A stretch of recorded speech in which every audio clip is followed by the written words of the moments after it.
Salut, c'est Max et bienvenue sur la chaîne. Alors aujourd'hui je voulais te faire une rapide vidéo pour savoir où situe un peu le marché boursier américain. Est-ce qu'il a tendance à être plutôt sous-évalué, correctement évalué ou surévalué? Ensuite, quels seraient les différents événements qui pourraient faire en sorte que le marché plonge ou au contraire continue de s'apprécier? Et surtout, toi en tant qu'investisseur, comment tu peux profiter des caractéristiques du marché? Donc déjà pour l'évaluation du marché. Moi, je vais utiliser un indicateur que j'aime plutôt pas mal, qui est l'indicateur de Warren Buffett. En gros, comment il se calcule? C'est très simple, il prend la valorisation de l'ensemble des entreprises américaines et le divise par le PIB américain. Et comme tu peux le voir ici, actuellement, donc là où se situe ma souris, le marché semble être dans une zone de surévaluation.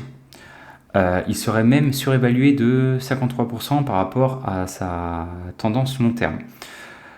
Alors oui, on est en deçà de ce qu'il a pu l'être en 2020. Cependant, si on regarde par rapport aux différents cracks qui ont pu survenir au cours des dernières années, que ce soit au cours de l'année 2008, le crack de 2000, on est au-dessus de ces deux cracks. Donc là, attention. Au premier abord, comme ça, le marché américain semble surévalué. Cependant, il y a certains investisseurs qui commencent à remettre en doute cet indicateur parce qu'autant il était très efficace à une certaine période, maintenant c'est un peu moins le cas, il l'est toujours, mais un peu moins, pour la simple et bonne raison qu'il y a beaucoup d'entreprises américaines, donc principalement celles du S&P 500, qui vendent des produits hors Amérique, hors USA. Cependant, toutes les ventes qui ne sont pas faites à l'intérieur du pays ne rentrent pas en compte dans le PIB. Donc ça peut poser souci. Et c'est pourquoi il existe un second indicateur qui est regardé par pas mal d'investisseurs qui, lui, ne va pas prendre en compte le PIB américain, mais les bénéfices. Et là, si on le regarde, c'est le ratio de Shiller ou le Cyclically Adjusted PE Ratio. Et si on le regarde ici, on peut voir que le marché semble quand même toujours surévalué. Il est actuellement à 35 alors que sa moyenne est aux alentours de 17. Il serait même surévalué de x2, ce qui est relativement important. Alors oui, il est moins évalué que ce qu'il a pu l'être lors des années 2000. Cependant, bien plus évalué que ce qu'il l'était en 2007-2008. Idem lors de la crise de 1929. Donc là, voilà, ces deux ratios ont tendance à nous montrer qu'actuellement, le marché américain est surévalué. Maintenant, quels sont les différents événements qui pourraient faire en sorte que soit le marché continue de s'apprécier, soit commence à plonger?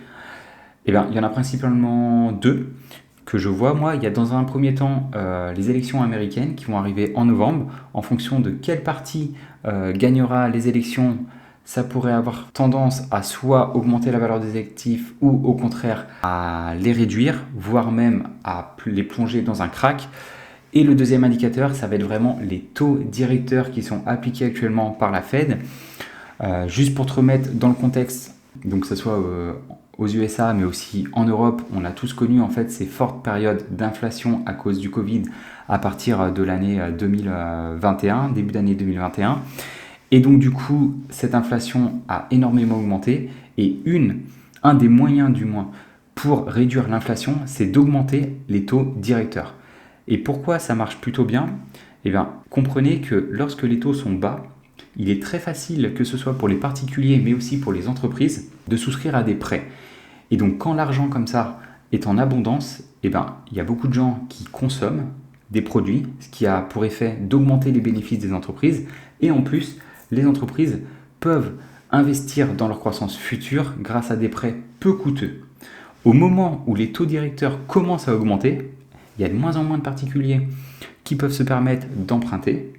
Et en plus, les entreprises, quand elles décident d'emprunter, eh bien, une plus grande partie de leurs bénéfices est utilisée pour rembourser les emprunts. Et donc du coup, quand les taux augmentent, normalement, ça a pour effet de faire diminuer la bourse, donc la valeur des actifs. Et cependant, comme on a pu le voir ici sur les différents indicateurs, ça n'a pas été le cas. Et donc la question que je me pose, c'est que actuellement, donc là les taux directeurs par exemple américains sont de 5,5 depuis quasiment un an. Et si on regarde l'inflation américaine, comment cela se traduit? Hop, l'inflation américaine actuellement, hop là, je mets plutôt ici, voilà.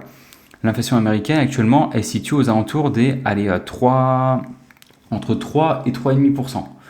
Cependant, l'objectif de la Fed, c'est vraiment de la ramener à 2%. Pour l'instant, la Fed a indiqué qu'elle ne comptait pas réduire ses taux directeurs. Cependant, il pourrait peut-être commencer à y avoir une diminution des taux directeurs à partir de la fin de l'année. Et ce qui pourrait avoir pour effet, si vraiment les taux directeurs commencent à chuter et que l'inflation se maintient à 2% durablement, dans ce cas-là, ça pourrait de nouveau avoir pour effet d'augmenter la valeur de la bourse. Et le problème, en fait, c'est quand un marché est comme ça trop valorisé, et ben, quand tu es un investisseur, tu as énormément de mal à retomber en fait, sur tes pieds. Parce qu'il est très compliqué d'investir dans des entreprises qui te permettent de réaliser de bons rendements. Donc ce qui pourrait se passer, quand les investisseurs auront pris conscience que la bourse, donc le marché américain, est trop évalué, il pourrait y avoir du coup un crack. Donc ça, peut-être qu'il y en aura, peut-être qu'il n'y en aura pas. Donc soit il y a un crack, dans ce cas-là, c'est plutôt pas mal. Et c'est peut-être la meilleure chose qui puisse arriver. Donc pendant plusieurs mois, voire 1 ou 2 ans, les actifs diminuent. Vous pouvez continuer à en acheter à prix réduit. Et ensuite, ça remet des valorisations relativement saines pour avoir de nouveau des rendements intéressants dans le futur. Cependant, ce qui pourrait se passer aussi, c'est que la valorisation des entreprises américaines reste plus ou moins telle qu'elle est actuellement pendant plusieurs années. C'est-à-dire que toi, tes rendements seraient nuls. Et petit à petit, les bénéfices des entreprises vont s'améliorer et vont rattraper du coup la valorisation des actifs, et ce qui ferait en sorte de faire chuter en fait tous ces ratios qui sont le PER ou le PCF par exemple. Donc maintenant, toi, en tant qu'investisseur, là on a pu le voir que ok, le marché est surévalué, mais qu'est-ce que tu dois faire si il continue de s'apprécier ou si au contraire il y a un crack? Là, il y a deux stratégies. Soit on va dire que tu es un investisseur sur des ETF. Là, tu ne te poses pas la question. Tu continues ton DCA sur ton ETF. Donc que le marché soit surévalué ou sous-évalué, tu continues à mettre toujours la même somme d'argent tous les mois ou du moins à intervalles réguliers. En revanche, si tu es un investisseur qui sélectionne toi-même tes propres actions, donc tu investis dans des entreprises individuelles, dans ce cas-là, la stratégie est relativement simple, c'est de continuer à trouver des entreprises de bonne qualité et ensuite à les acheter à un prix adéquat.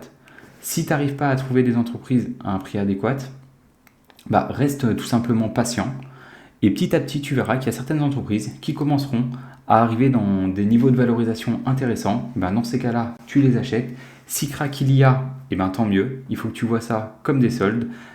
Si tu étais prêt, toi, à acheter une entreprise, on va dire 100 €, si elle descend à 50 €, ça veut dire que tu pourrais en acheter 2 fois plus pour le même prix.